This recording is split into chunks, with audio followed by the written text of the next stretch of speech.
শান্তিপুরের ঐতিহ্য প্রাচীন রাস এবং ঐতিহাসিক রাস, সেখানে বিজয়কৃষ্ণ গোস্বামী বাড়ি এক অনন্য নাম এবং এই যে পুরনো বিগ্রহ বাড়ির মধ্যে একটি। তো এই পুজোর ইতিহাস বা রাসের ইতিহাস কি আছে? বৈষ্ণব চূড়ামণি শান্তিপুর পুরন্দর শ্রীমৎ অদ্বৈতাচার্য এই রাস সৃষ্টি করেছিলেন কলিহত জীবের জন্য।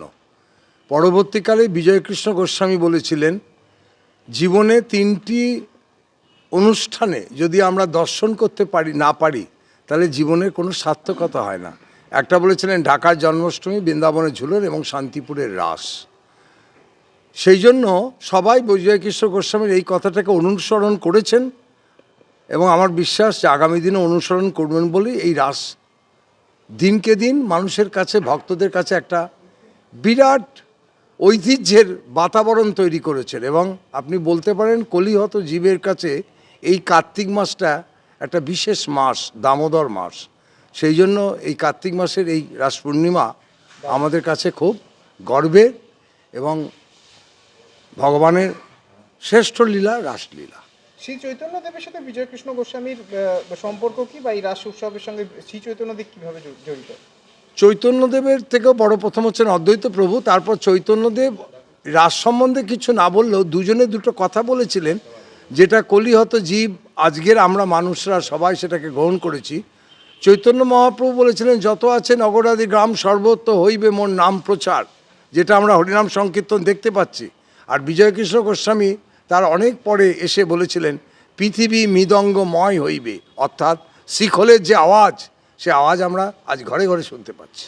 শান্তিপুরের এই ঐতিহ্য প্রাচীন রাসে বিজয়কৃষ্ণ গোস্বামী বাড়ি, তার সঙ্গে যে বিজয়কৃষ্ণ গোস্বামী ছিলেন তিনি এবং শ্রী চৈতন্যদেবের কী কী সম্পর্ক ছিল?